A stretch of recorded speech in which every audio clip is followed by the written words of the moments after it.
नमस्कार दोस्तों, study path में आप लोगों का स्वागत है। मैं हूं विशाल तिवारी और यूपी टेट सुपर टेट का जो सीरीज़ की श्रृंखला है साइंस की वो शुरू हो चुकी है। ये पार्ट 2 है। अगर आपने पार्ट 1 नहीं देखा है तो सबसे पहले पार्ट 1 जाके देखें। लिंक डिस्क्रिप्शन में मैं लिख दूंगा, आप वहां पे जाके देख सकते हैं। और ये पार्ट 2 है। हम पार्ट 1 में मात्रक के बारे में पढ़ रहे थे। पहला फिजिक्स का जो चैप्टर है मात्रक, उसके बारे में पढ़ रहे थे। तो अब ये उससे आगे का जो चैप्टर है उस पर चलेंगे। अगर आप पहली बार इस वीडियो को देख रहे हैं तो सबसे पहले इस चैनल को सब्सक्राइब कर लें। तो चलिए शुरू करते हैं। फिजिक्स चल रहा है, फिजिक्स में हम पढ़ रहे हैं मात्रक और भी पार्ट 2।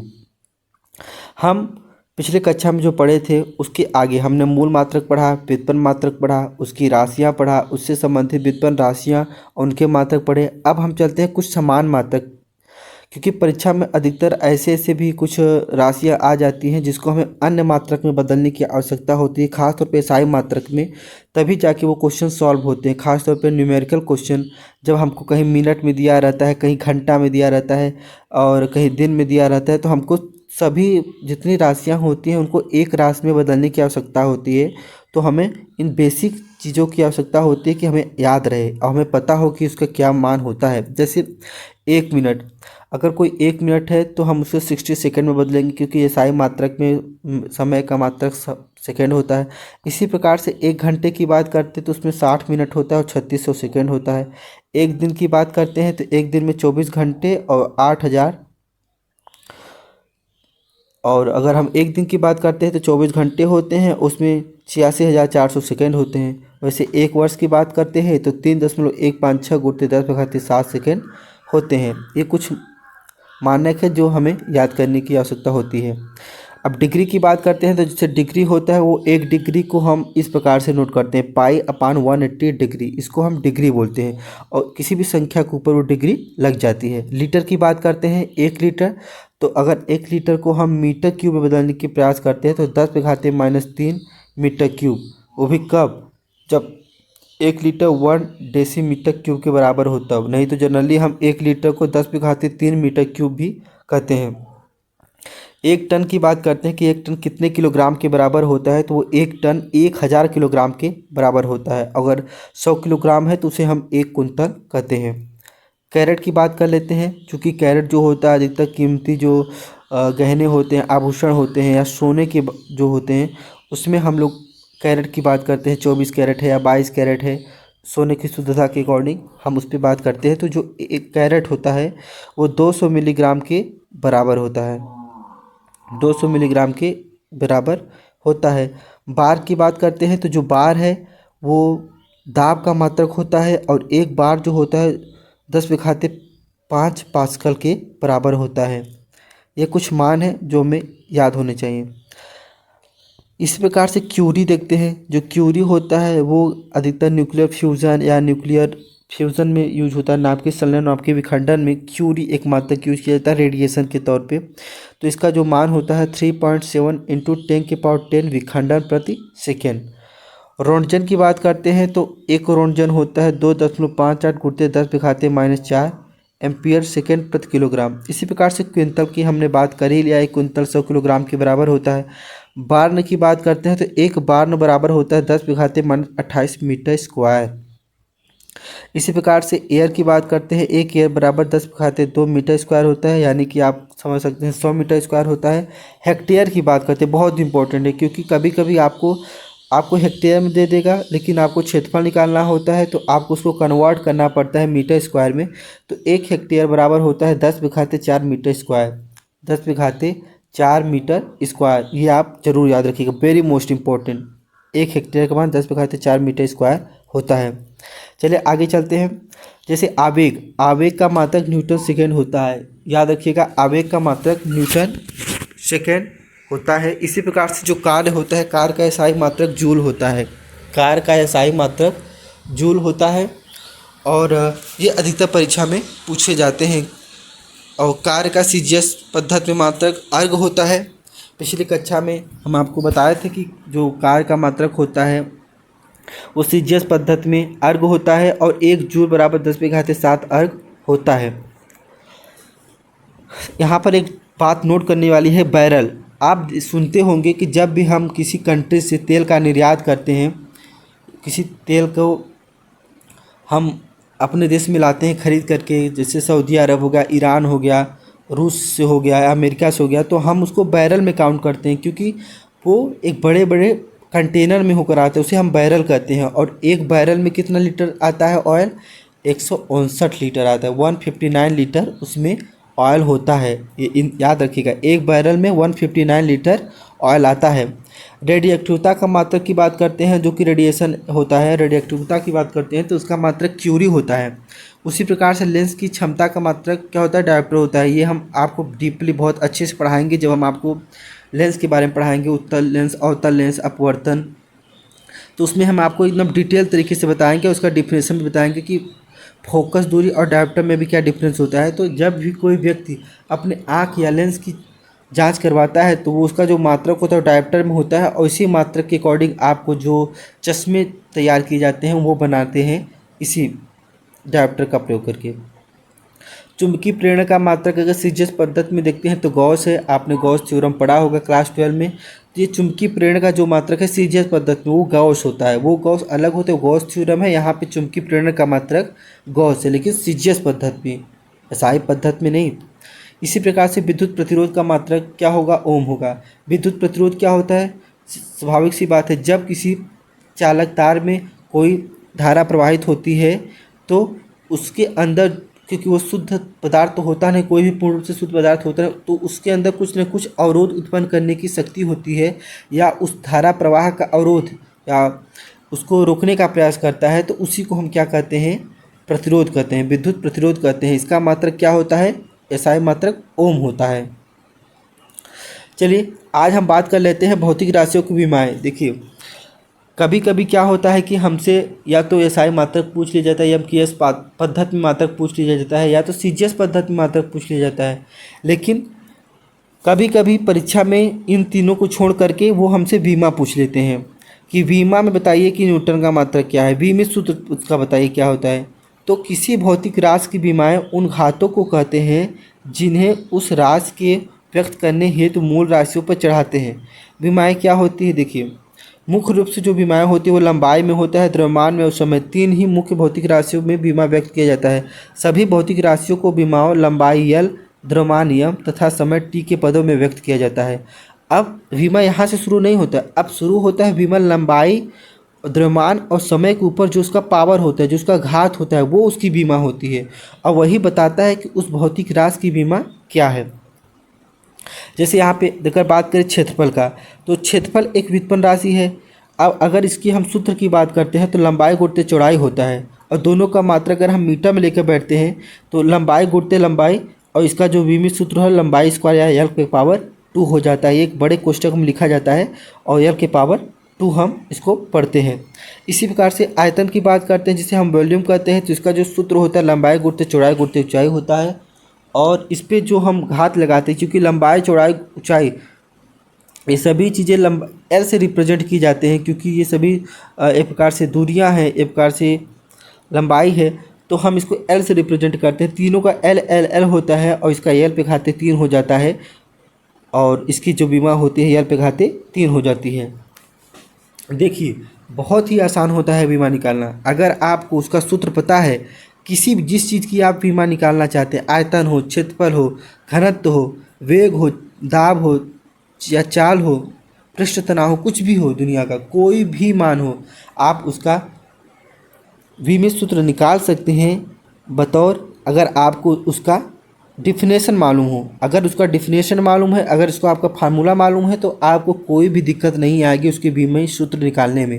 जिस प्रकार से हम घनत्व की बात करते हैं तो घनत्व का मतलब द्रव्यमान बटा आयतन होता है, और द्रव्यमान को हम यम से रिप्रेजेंट करते हैं, बटे आयतन को हम एल से रिप्रेजेंट करते हैं, क्योंकि आयतन अभी हम लोगों ने निकाला है एल पे घाते 3 होता है।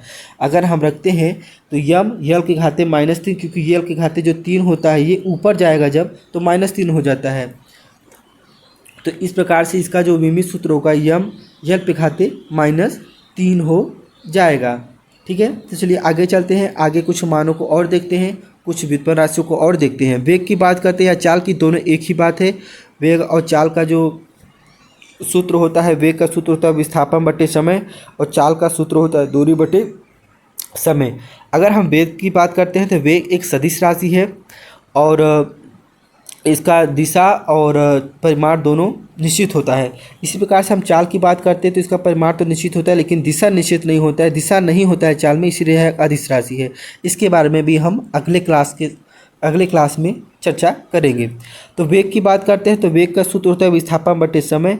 तो विस्थापन को हम यल से दिखाते हैं और समय को टी से दिखाते हैं, तो यल बटा टी, टी ऊपर जाता है तो टी के पावर -1 हो जाता है, तो यल टी पावर -1, यानी कि वेग या चाल का जो विमित सूत्र है वो यल टी पावर -1 हो जाता है। त्वरण की बात करते हैं, एक्सेलरेशन होता है, ये वेग परिवर्तन बटा समय होता है। मैंने बताया था, अगर आपको फार्मूला याद है तो आपको कोई भी दिक्कत नहीं आएगी विमित सूत्र निकालने में। तो जो त्वरण होता है उसे हम वेग परिवर्तन बटा समय कहते हैं, और वेग परिवर्तन का जो मान होता है, या वेग परिवर्तन कह लीजिए चाहे वेग कह लीजिए, बात एक ही है। तो वेग का जो अभी हमने निकाला है विमित सूत्र यल टी पावर -1 होता है, वो यहाँ पे हम रखते हैं और समय का टी से रिप्रेजेंट करते हैं। जब टी फिर से ऊपर जाता है तो -1 पहले से ही रहता है और -1 एक और आ जाता है, यल टी पावर -2 हो जाता है। यानी कि त्वरण का जो मात्रक होता है, सॉरी माफ़ करिएगा, त्वरण का जो विमित सूत्र होता है वो यल टी पावर -2 हो जाता है। इसी प्रकार से हम बल की बात करते हैं तो बल का जो सूत्र होता है द्रव्यमान गुणित त्वरण, F = ma होता है। न्यूटन का प्रथम नियम है जो बताता है हमें कि जो बल होता है द्रव्यमान गुणित त्वरण के बराबर होता है। माफ़ करिएगा, ये न्यूटन का दूसरा नियम है जो हमें संख्यात्मक मान प्रदर्शित करता है। बल का जो सूत्र होता है F = ma, द्रव्यमान गुणित त्वरण। अगर हम द्रव्यमान को यम से दिखते हैं और त्वरण को अभी हमने जो निकाला यल टी पावर -2, तो बल का जो विमित सूत्र बन के आता है तो वो होता है यम यल टी पावर -2, ये इसका पूरा मान होता है। आवेग की बात करते हैं, इम्पल्स, तो आवेग होता है बल गुणित समय, बल गुणित समय का गुणनफल ही आवेग होता है, और इसका जो विमित सूत्र होता है इसी प्रकार से यम यल टी पावर -1 होता है। संवेग की बात करते हैं तो संवेग का जो सूत्र होता है द्रव्यमान गुणित वेग होता है, और इसका जो विमित सूत्र होता है यम यल टी पावर -1 होता है, जहाँ यम मास रिप्रेजेंट करता है, यल लेंथ यानी कि लंबाई रिप्रेजेंट करता है, और टी टाइम यानी कि समय रिप्रेजेंट करता है। आप विशेष याद रखिएगा। और साथ ही साथ विमित सूत्र को हम इस बड़े ब्रैकेट में यानी कि बिग ब्रैकेट में रखते हैं। शक्ति की बात करते हैं पावर की, तो पावर का जो सूत्र होता है कार्य बटा समय होता है। एकांक समय में किए गए कार्य को हम क्या कहते हैं, शक्ति कहते हैं, और इसका जो विमित सूत्र होता है यम यल पावर 2 टी पावर -3 होता है। ये सब परीक्षा में बहुत ही इंपॉर्टेंट है, परीक्षा में ये सब प्रश्न भी जरूर आ सकते हैं।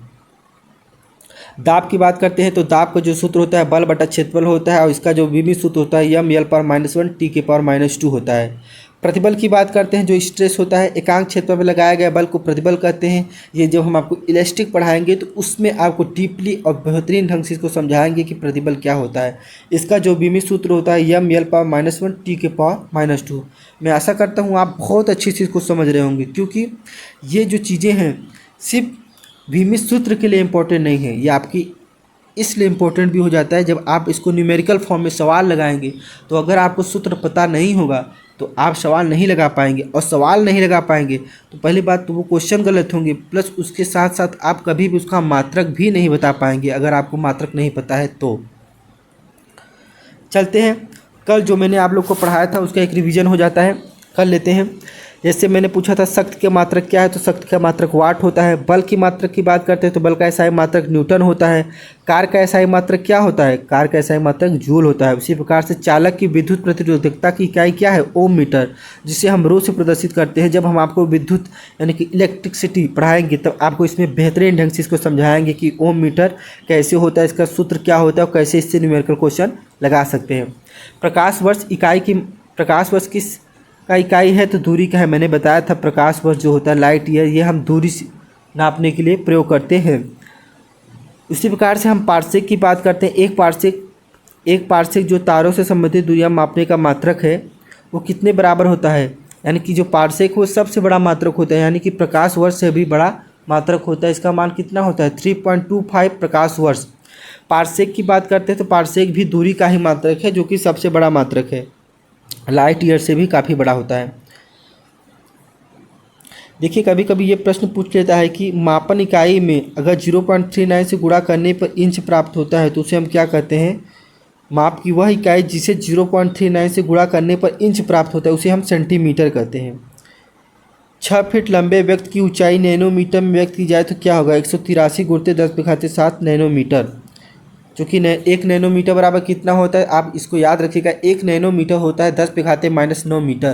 क्योंकि ये बहुत छोटे छोटे मात्रक होते हैं। जैसे एंगस्ट्राम हो गया, 1 एंगस्ट्राम कितने के बराबर होता है, 10⁻⁻6। यहाँ पे देखिए 1 नैनोमीटर कितने के बराबर होता है, 1 नैनोमीटर को अगर सेंटीमीटर में देखेंगे तो 10⁻⁻7 सेंटीमीटर होगा। अगर हम इसे मीटर बदलते हैं तो 10⁻⁻9 मीटर हो जाता है। इसी प्रकार से हम 1 एंगस्ट्राम की बात करते हैं तो 1 एंगस्ट्राम 10⁻⁻10 मीटर के बराबर होता है। और परीक्षा में कभी कभी इसको परिवर्तित करने के लिए आ जाता है कि 1 सेंटीमीटर को नैनोमीटर में बदलिए, 1 मीटर को सेंटीमीटर में बदलिए। तो ये आप जानते हैं, इसको हम मैथ की क्लास में आपको बता देंगे अगर आपको नहीं आता है तो। और अगर आपको किसी प्रकार का और इंक्वायरी करना है या किसी प्रकार की और दिक्कतें हैं तो आप कमेंट बॉक्स में लिखिएगा ज़रूर, आपको जो भी प्रॉब्लम होगा उसको सॉल्यूशन करा दिया जाएगा। एम्पियर की बात करते हैं तो आपको पता है एम्पियर विद्युत धारा मापने की एक इकाई है जिसे हम एम्पियर से रिप्रेजेंट करते हैं। ये एक मूल राशियों में काउंट होता है। इसी प्रकार से मेगा वाट बिजली के नापने की इकाई क्या है, किसमें यूज करते हैं, तो हम उत्पादित करते हैं जब बिजली पैदा किया जाता है तो उसमें हम मेगा वाट में बिजली को नापते हैं।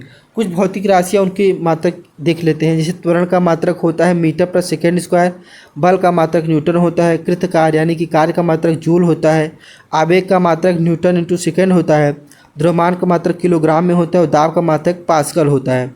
दाब के कुछ अन्य मात्रक भी हैं जैसे बार होता है, बल प्रति क्षेत्रफल में यानी कि न्यूटन प्रति मीटर स्क्वायर भी होता है। तो डिफरेंट मात्रक हो सकते हैं किसी भी एक भौतिक राशि के।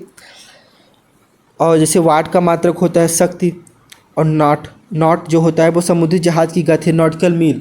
आपने देखा होगा कि जब भी कोई जहाज़ ट्रेवल करता है समुद्री सीमाओं में या समुद्र में तो उनकी जो दूरी होती है वो नॉटिकल मील में काउंट होता है। तो ये नॉटिकल मील से बड़ा है नॉट, यानी समुद्री जहाज़ की गति नॉट से मेजरमेंट की जाती है।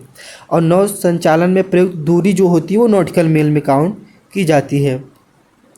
उसी प्रकार से हम उष्मा की बात करते हैं, यानी कि कैलोरी जो होता है वो उष्मा जो होता है वो कैलोरी में मेजरमेंट किया जाता है। तो कभी कभी आपसे उल्टा पूछ लेते हैं, आपको यूनिट दे करके उस राशि का मान पूछ लेता है और कभी कभी राशि दे करके उसका यूनिट यानी कि मात्रक पूछ लेता है। तो आप इसको अच्छे से नोट्स बना लीजिए, आप इसको अच्छे से नोट भी कर सकते हैं। इसी प्रकार से एम्पियर धारा हो गया, वाट का सामर्थ्य हो जाएगा, वोल्ट जो होता है विभवांतर को मापने के लिए वोल्ट प्रयोग किया जाता है, चाहे वोल्टता हो चाहे वोल्ट हो। इस प्रकार से आप इसको याद कर सकते हैं। और नाट जो होता है वो जहाज़ के चाल की माप करती है। एंगस्ट्राम जो है वो प्रकाश की तरंगदैर्घ्य की इकाई है। कभी कभी अलग टाइप से प्रश्न पूछ लेता है कि एंगस्ट्राम से क्या होता है, तो वो प्रकाश के तरंगदैर्घ्य की इकाई का मेजरमेंट करती है। उसी प्रकार से प्रकाश वर्ष है वो दूरी का मापन करता है। कभी कभी ये प्रश्न बड़ा गजब अच्छा प्रश्न है जो पूछे ही जाते हैं, खास तौर पे चाहे आप जिस एग्ज़ाम में हो, जो भी एग्ज़ाम दे रहे हो, तो कभी कभी ये क्वेश्चन बन जाता है कि हार्स पावर क्या है, 1 हार्स पावर कितने के बराबर होता है। तो 1 हार्स पावर जो होता है वो 746 वाट के बराबर होता है। इसी प्रकार से हम कुछ चीज़ों को और देखते हैं, जैसे उच्च वेग मैक में मेजरमेंट किया जाता है। बड़े बड़े मिसाइलें जो होती हैं या बड़े बड़े जो जहाज़ होते हैं जो आकाश में उड़ते हैं, तो उनकी जो दूरी होती है, जो उनकी स्पीड होती है, वो मैक में मेजरमेंट किया जाता है। और मैक क्या होता है वो भी मैं आपको बता देता हूँ। देखिए, मैक कुछ नहीं होता है। मैक क्या होता है, 1 मैक बराबर होता है 332 मीटर प्रति सेकेंड। यानी कि 1 सेकेंड में अगर 332 मीटर की दूरी तय कर रही है कोई भी बस, तो हम उसको क्या कहते हैं, हम उसको कहते हैं कि वो 1 मैक के बराबर है।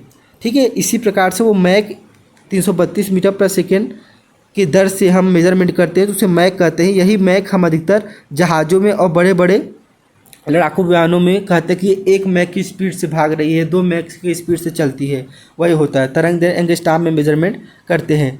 डेसिबल की बात करते हैं तो जो डेसिबल है वो ध्वनि की प्रबलता मापने की इकाई है जो डेसिबल में मापन किया जाता है। और ये जो डेसिबल है कुछ 60-70 से ज़्यादा हो जाता है तो हमारे कान के लिए बहुत ही खतरनाक हो जाता है और हमें एक मानसिक आघात पहुंचता है। ये प्रकार का पोल्यूशन भी क्रिएट करता है जिसे हम नॉइज़ पोल्यूशन कहते हैं। शक्ति मापने की इकाई अश्वशक्ति भी होती है जो थोड़ी बड़ी मात्रक है। एक अश्वशक्ति बराबर 746 वाट होता है। तापमान मापने की इकाई जो होता है वो सेल्सियस होता है। इस प्रकार से आप इन सब चीज़ों को याद रख सकते हैं। ये परीक्षा में लगातार रिपीटेड होते रहते हैं, परीक्षा में हर वर्ष पूछे जाते हैं।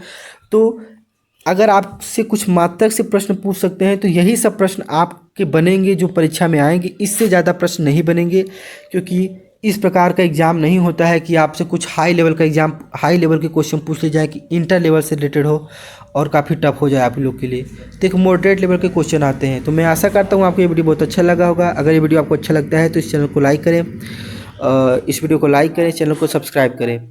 मिलते हैं नेक्स्ट वीडियो में, तब तक के लिए जय हिंद, जय भारत।